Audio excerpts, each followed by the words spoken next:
I'm Cathy. I'm Rachel. I'm Ola. I'm Luna. And welcome to Luna Bird Book Club. It's named after me. Meow. She's not even looking at the camera when you did that. Yeah, she's looking at us. Meow.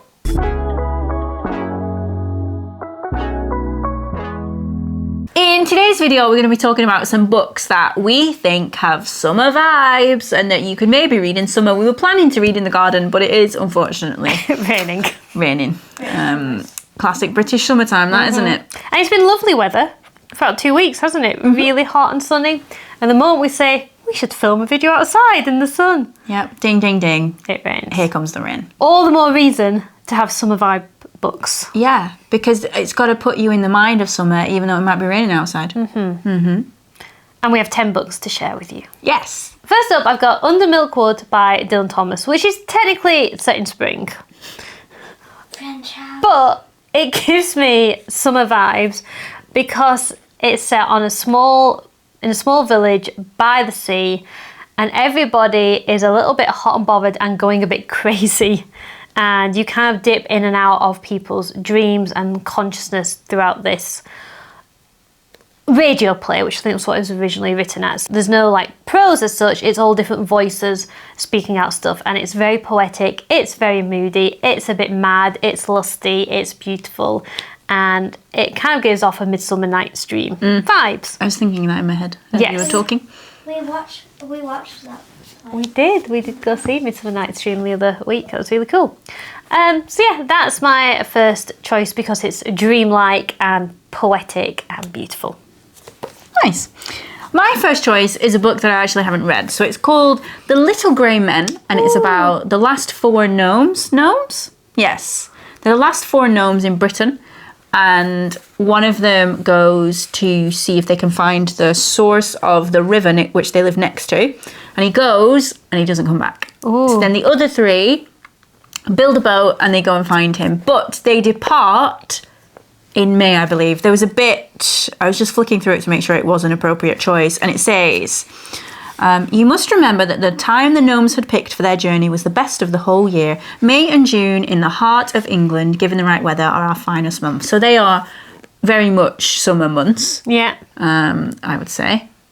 Again, June. that is a little bit springy, but I think the story also passes into July and August, and because I think there's a chapter called Halloween, so it's across the year, but it's the journey starts at the end of spring, start of summer, and I think it looks really cute. It looks really cute. It seems to be really like cute. quite a classic piece of fiction. Yeah, I wonder when it was written. Let's find out. 1942. Ooh, yeah, I'm going to want to read this. So I think I might take this on holiday with me, and then you can read. Oh my gosh, there's a chapter called The Shark. Ooh. I love sharks. Do you? Yeah. I didn't know this about you. I love sharks. They're my favourite animal. Yeah, really? Yeah. How can I not know this information? They're so cute. What? You love sharks because they're cute? Yeah. They're sweet and misunderstood. I hope the shark in this book isn't a bad shark. They are scary. Well, yeah, I wouldn't want to get in the water with one. But you like them. Yeah. I like that they exist, but they... When I was younger and I used to have swimming lessons, I would swim and I'd look down at the bottom of the pool and there'd be a shadow and I'd be like, oh my gosh, there's a shark, there's a shark. But it was just my own shadow. Because sharks aren't in swimming pools. No, not generally, no. Okay, my next choice, I've talked about it on the channel before, but I really love it. It's called The Feast. It's set in Cornwall in the summer in like the 1940s. And there's this hotel on a cliff. And in a week's time, the hotel is going to fall down the cliff. There's going to be a landslide. The hotel will fall. Some of the patrons of the hotel will die. Some will not. That's all kind of revealed in the opening 2 or 3 pages. And then we go back in Is it something that they know? Or is it just something that the reader knows? Just the reader knows. Okay. The reader knows because the opening pages are a vicar really struggling to know what on earth is he going to preach to the church that Sunday in the wake of this tragedy. I like that. And then we go back a week in time to see the week that leads up to this tragedy, and we're introduced to several of the guests and staff, and several of them represent the 7 deadly sins. Ah, okay.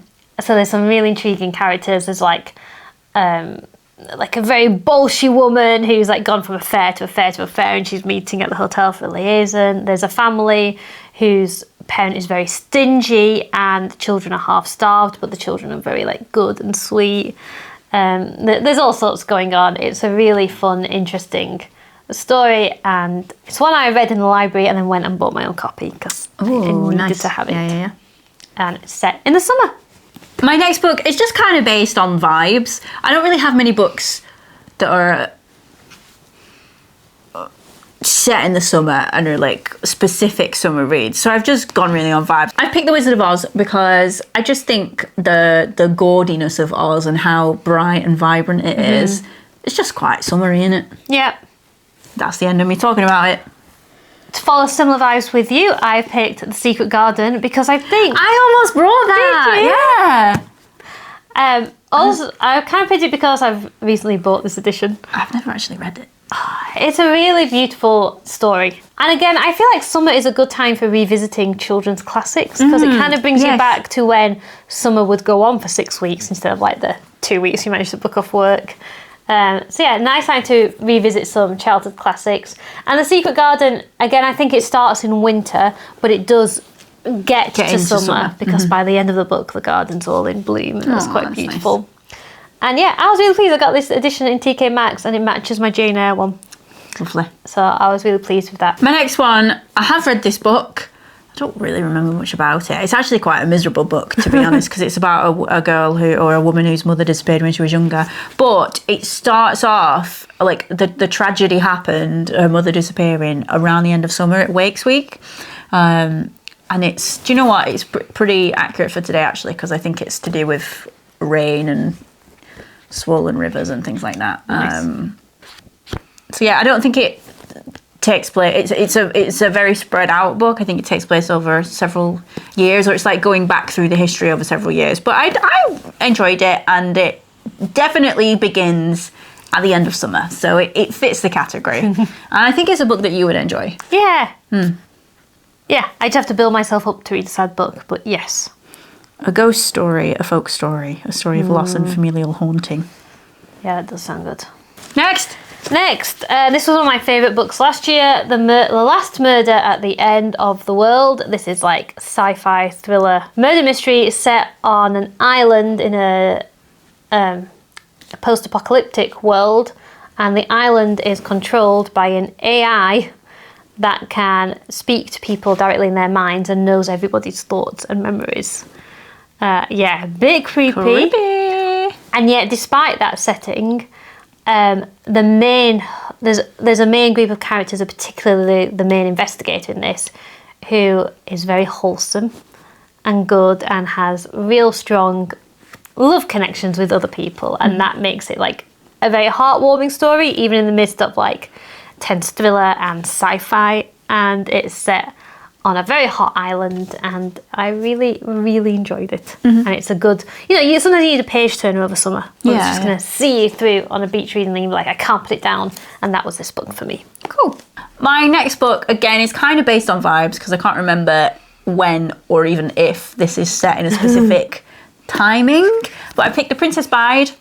The Princess Bride? I picked The Princess Bride by William Goldman, which I just think it's just a quintessential fantasy story, isn't it? Yeah. And what else do you need over summer than a little adventure through countries that don't exist? Yeah. That's what summer's for. That's what summer's for. Okay, my last one is The Bullaby Children. The Six Bullaby Children. The Six Bullaby Children. Get it right, sorry. come on. This is The Six Bullaby Children. Is that the person who wrote Pippi Longstocking? Yes. And I don't think I ever put it together. This has always been on my bookshelf. In fact, I don't know if it once belonged to like my mum or dad. This was published in 1961 and reprinted 1969. So yeah, this is a good chance that this is actually my mum or dad's book. It's about a really small hamlet, I guess somewhere in Sweden or Switzerland. Probably, yep. Where there's like 6 houses or 3 houses, like one on one side of the road, one on the other, and there's 6 children who live in these houses with their families, and it's just like each chapter is another little adventure they get up to, and it might be like they go blackberry picking, or one that I really remember is they do that thing where you make telephones out of strings and cups across the houses and talk to each other. So it's just a really sweet, pleasant children's book of children playing together, and that reminds me of summer and playing out with my friends. Yeah. That does sound very summery. Yeah. My last one, again, I've had a very vibe-based contribution. Alice's Adventures in Wonderland. This is an edition that actually has other stories in it. That's absolutely gorgeous. It is, isn't it? Ooh, Yeah, very pretty. I'm a bit jealous of that. It's got a really nice picture on the internal cover as well. Look how angry Alice is to be at that She tea is party. not happy. She's absolutely fuming. Again, a bit similar to Wizard of Oz. I just think the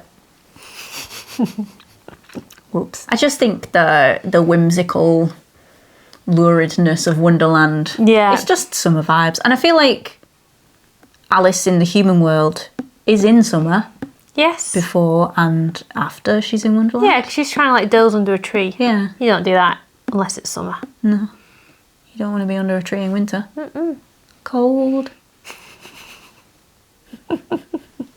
That's the end of my recommendations. I think it's the end of Cathy's recommendations Yeah, too. that's it.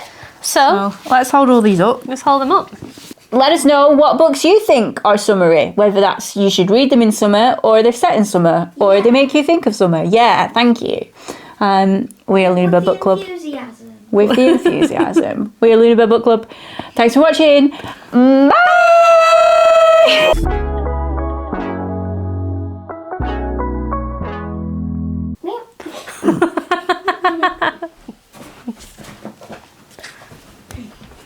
Oh, and the bird is dead. The bird. Yeah, the bird comes from Raven, and Raven's dead now. So I really like your jeans. They're really cool. We spent quite a long time looking for some that were ripped the correct amount. Was that based on your opinion or Ola's opinion? Ola's opinion. Okay, fair enough. We are also on the hunt for some dungarees for her, but she wants full-length dungarees with artful rips that don't have any other pattern on. They're proving quite difficult to source. How are we going to hold them up? There's too many.